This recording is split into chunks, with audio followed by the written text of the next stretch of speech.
자, 의료영상 정보 1장은 액선 발생 원리를 아는 게 목적입니다.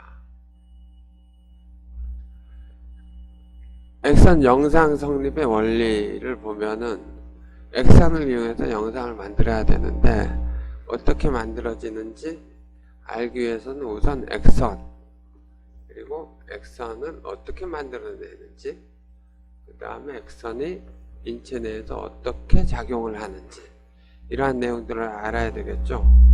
그 기본이 되는 이제 액선의 발생부터 다루도록 할게요.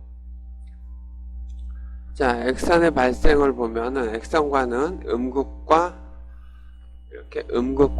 양극으로 구성되어 있어요. 음극은 여기 그림에서 보면은 이렇게 필라멘트를 포함하고 있고, 그 다음에 양극은 이렇게 음극에서 만들어진 전자가 가서 부딪혀서 액선이 만들어진 목적으로 구성이 되어 있는데, 일단 음극은 필라멘트로 구성이 되어 있고, 이 필라멘트의 역할은 필라멘트에 전류를 흘리게 되면 필라멘트가 가열이 되고, 이 가열된 필라멘트에서 전자가 금속 밖으로 이제 튀어나오게 돼요.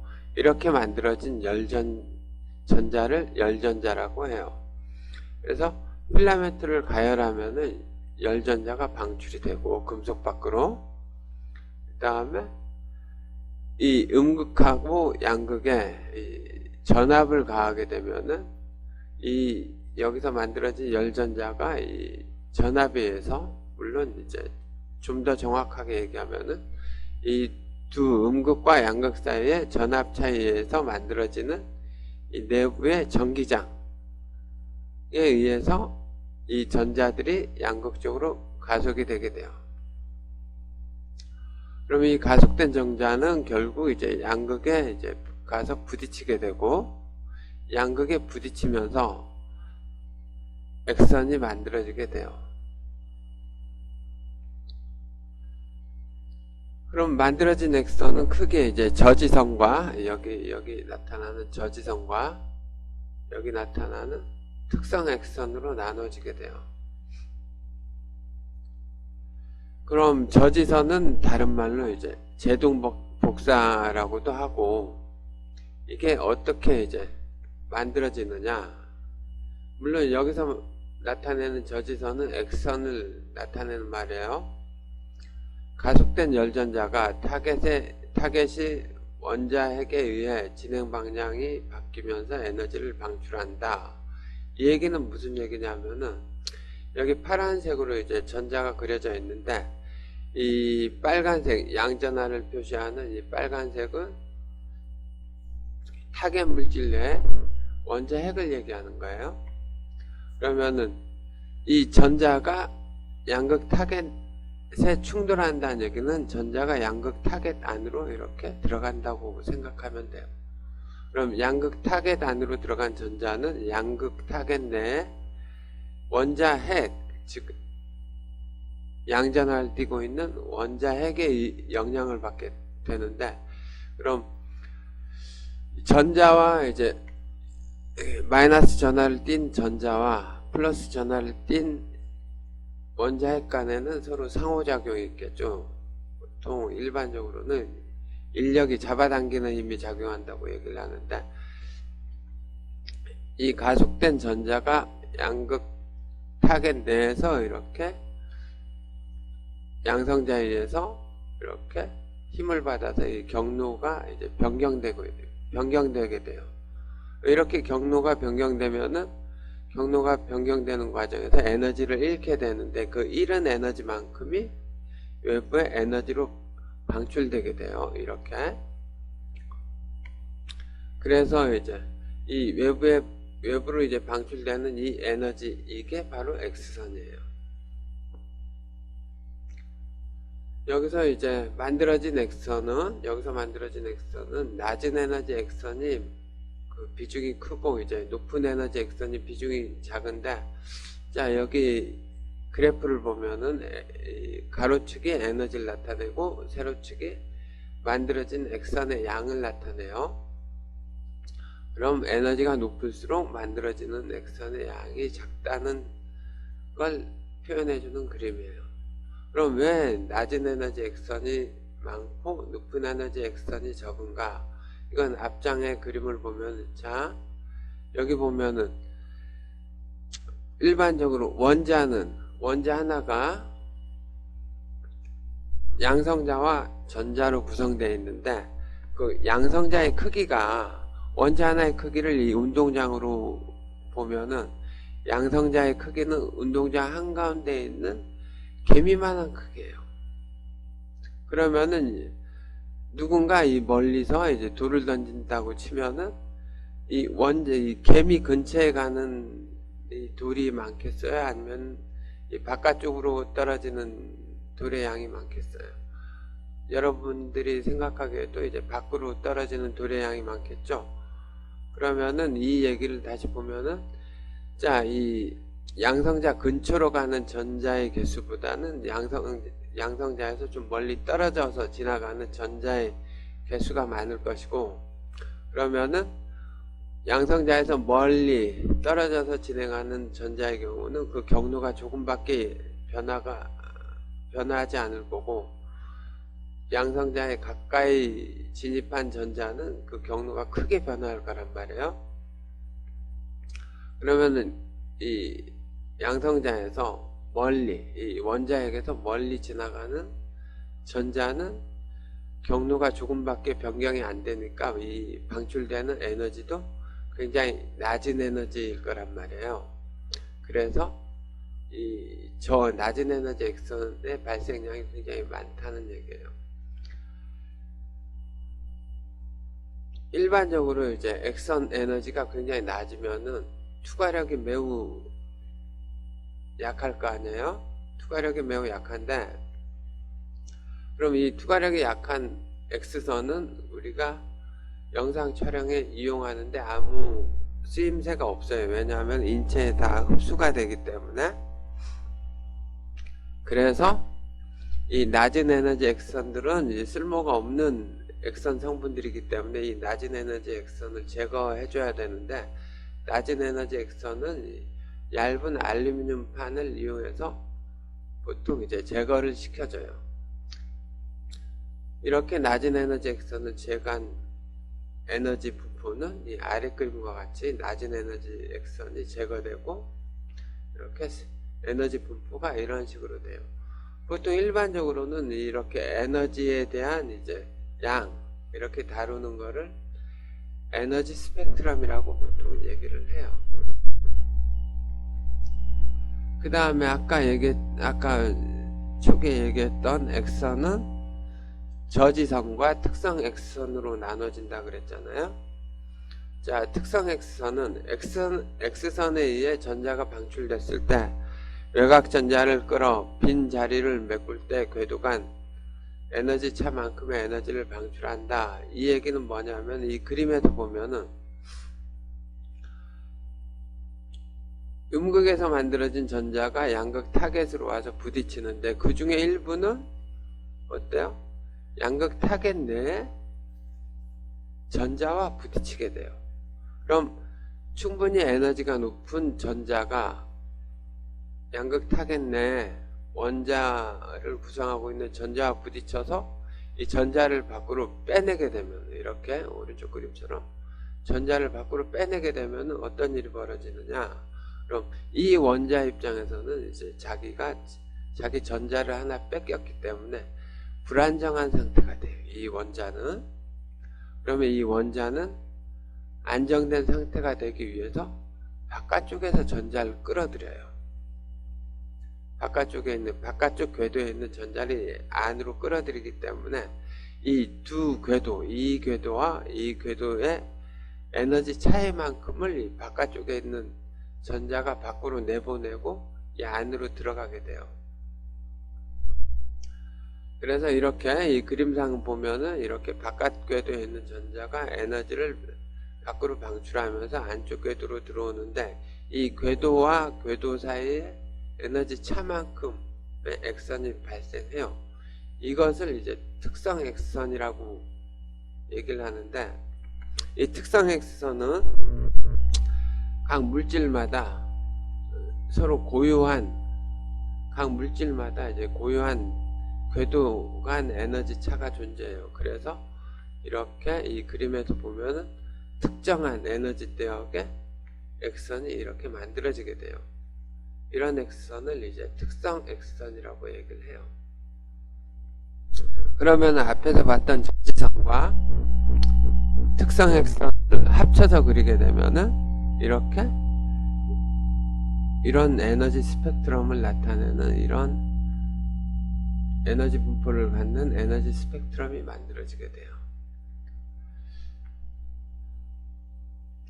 그래서 X선 스펙트럼은 에너지에 따른 X선 분포를 나타내고 제동방사 특성선 이 두 개로 구성되어 있고, 여과작용 앞에서 얘기했던 알루미늄판을 앞에 X선 출구 쪽에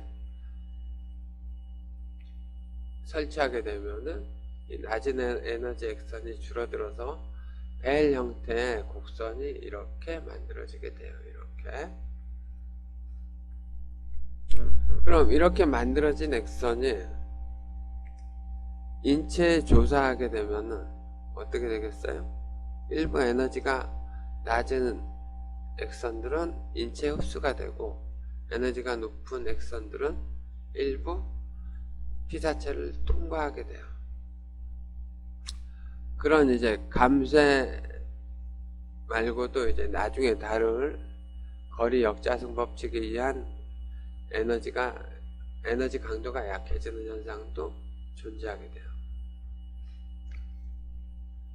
다음은 이제 X선의 상호작용을 이해하는 내용인데, 이 내용은 뭐냐면은 X선이 피사체에 투사됐을 때, X선을 피사체에 조용했을 때 피사체 내에서 X선이 어떤 반응을 일으키느냐, 이걸 나타내는 거예요.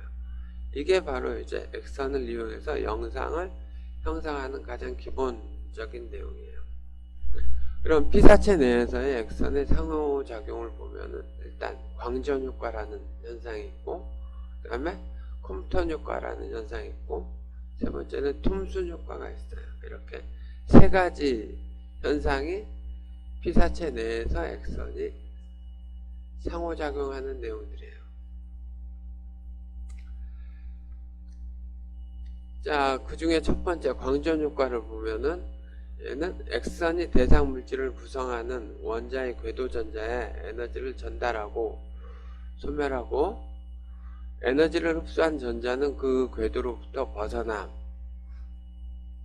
X선의 에너지는 전자와 핵 간의 결합 에너지보다 커야 한다. 방출된 전자는 광전자라고 부른다. 이 얘기는 뭐냐면, 자, 이번에는 만들어진 X선이 피사체에 들어왔죠. 피사체에 들어와서 이렇게 피사체 내에 궤도전자에 가서 부딪혀요. 그러면 이 궤도전자는 이 원자 핵에 붙들려 있는 전자죠. 그럼 이제 원자 핵과 이 궤도전자 사이에 이 결합 에너지라는 게 있어요. 여기 들어온 X선이 충분하면은 이 결합 에너지를 넘어서게 되면 이 전자를 이 원자 핵의 구속으로부터 풀어줄 수가 있어요. 그럼 이 궤도전자가 밖으로 이제 튀어나가고, 이 들어온 X선은 소멸되는 이런 현상을 이제 광전 효과라고 해요. 그리고 여기서 이렇게 튀어나온 전자를 광전자라고 부른다. 이런 내용이에요. 이 내용에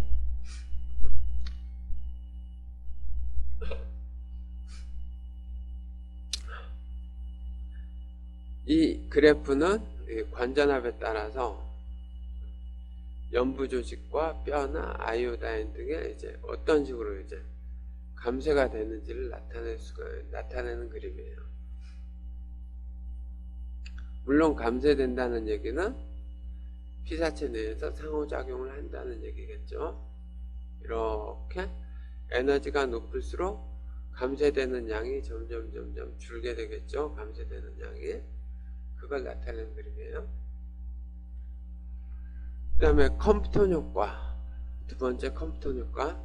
액선 에너지가 결합 에너지보다 매우 컸을 때 발생하며 산란선의 99%를 차지함.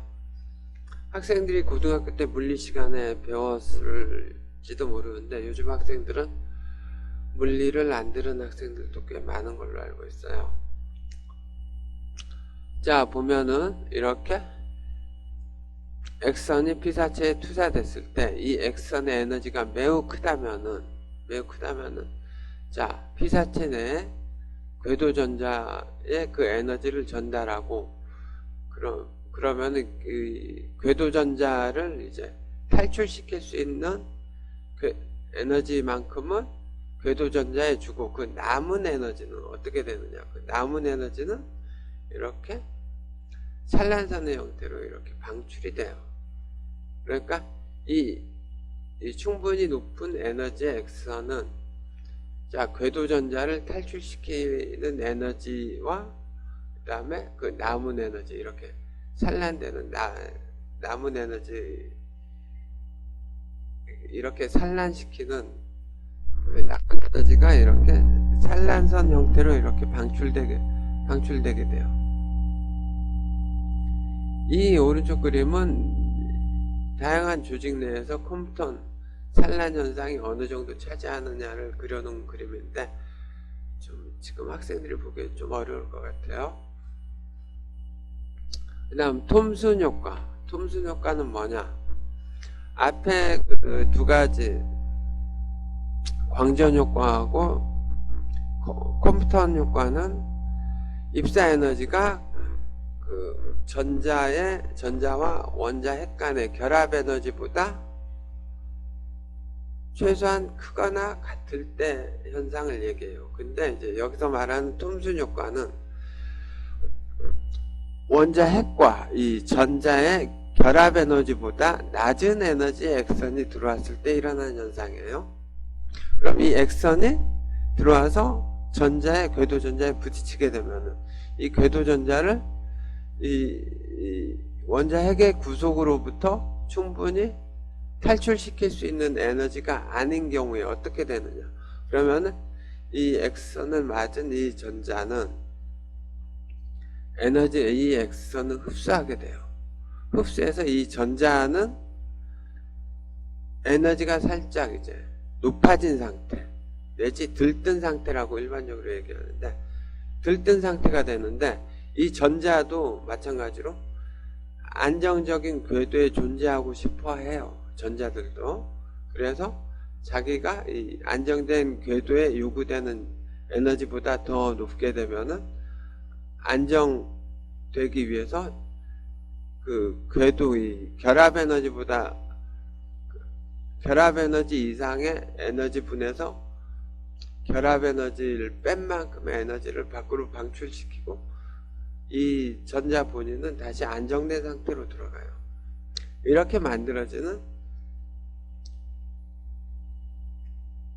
에너지를 보통 포톤이라고 하고, 포톤이란 에너지 용어는 그냥 광자란 에너지는 일종의 에너지라고 생각을 하면 돼요, 여러분들이. 그래서 톰슨 효과는 조사되는 액선의 에너지가 궤도전자의 결합 에너지보다 작을 때 일어나는 현상이고, 궤도전자는 입사되는 액선 에너지를 흡수하지만 궤도를 이탈하지 않음. 이 얘기는 뭐냐면 결합 에너지보다 낮은 액선이 들어왔을 때 에너지만 흡수한 상태가 되죠. 이 상태를 여기 상태라고 하고, 원래 액선을 방출해서 원래의 안정된 상태로 돌아와요. 피사체 내에서 일어나는 모든 산란선의 약 1%에 해당이 돼요. 그 다음에 상호작용 비율. 이 얘기는 뭐냐면 광전 효과하고 컴퓨터 효과의 양이 어느 정도 되느냐 이걸 표현하는 내용인데, 자, 영상의 대조도는 아직 영상까지 가진 않았지만은 흡수되는 것과 그 다음에 산란되는 양이 영상 정보를 형성하는데 크게 기여를 해요. 그래서 영상의 대조도는 광전 효과와 컴퓨터 효과의 상호작용 비율에 따라서 이루어지게 돼요. 광전 효과는 영상의 대조도를 증가시키고 컴톤 효과는 영상의 대조도를 저하시킨다. 이런 거는 뭐냐면 앞 그림에서 봤듯이 이렇게 컴톤 효과, 산란선이라는 거는 원래 X선이 진행하는 방향과 다른 방향으로 가는 거예요. 그러면은 영상에 잘못된 정보를 전달할 수가 있어요. 그래서 여기서 나타나는 컴퓨터 효과는 영상의 대조도를 저하시킨다는 이런 내용이 있는 거예요. 자, 책에는 이 그림이 그려져 있는데 아무래도 이 내용이 좀 이제 잘못된 내용처럼 생각이 돼요. 이제 감쇄율 정도로 바꾸면 될 것 같아요. 이 광자라는 용어를. 그래서 참고로 외부 자료를 좀 가져왔는데, 자, 외부 자료에 보면 감쇄상수라고 보통 얘기하는데, 이 감쇄상태, 감쇄상수를 보면은 에너지가 낮으면은, 물론 X선의 에너지, 이 가로는 X선의 에너지예요. X선의 에너지가 낮으면은 투과력이 매우 약하기 때문에 낮은 에너지 X선들은 이제 거의 다 이제 피사체에 흡수되게 돼요. 피사체에 거의 흡수되고, 물론 이 검게 칠해진 마른 목골은 이제 뭐냐면 이 티슈에서 벌어지는 포토일렉트릭 이펙트, 즉 광전 효과를 나타내는 거예요. 그 다음에 이 안이 채워져 있지 않은 이 마른 모는 뼈에서 일어나는 광전 효과를 나타내는 얘기예요. 자, 여기서 보면은 에너지가 낮은 X선은 티슈에서조차도 거의 다 광전 효과로 인해서 티슈에 흡수가 돼요. 티슈를 통과하는 양이 굉장히 적게 돼요. 물론 뼈에서는 거의 다 흡수가 돼 버리겠죠. 이 그림은, 그리고 이 가로 부분은 이제 컴퓨터 스캐터링이 일어나는 양을 나타내는 거예요. 거의 전 에너지 대역에 대해서 거의 일정한 양의 컴퓨터 스캐터링이 일어난다고 보시면 돼요.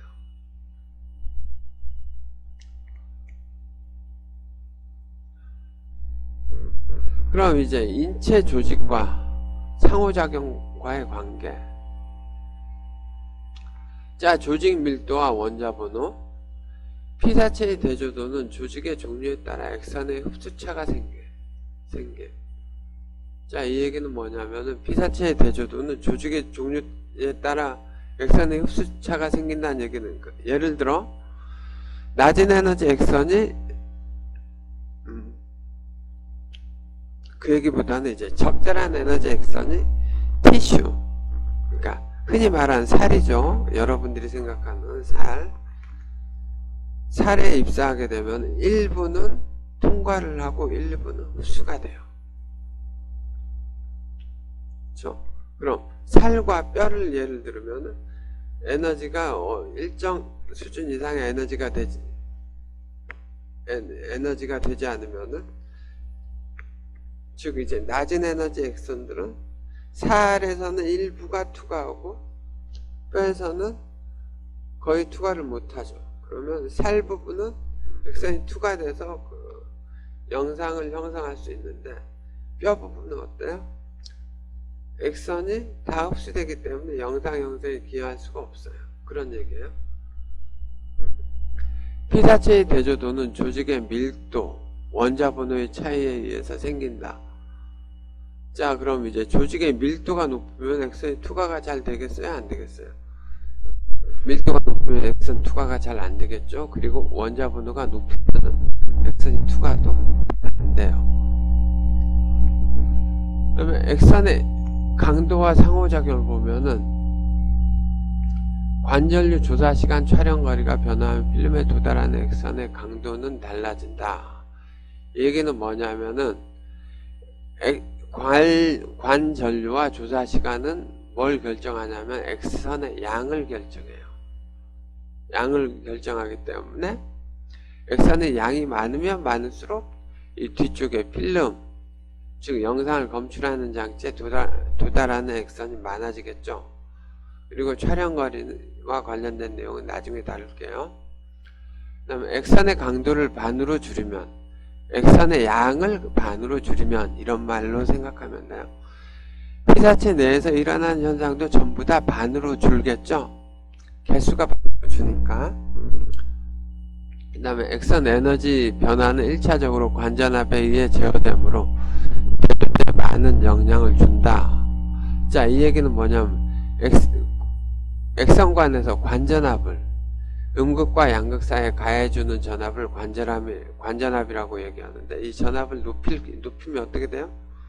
열전자가 좀 더 빠르게 가속이 되겠죠?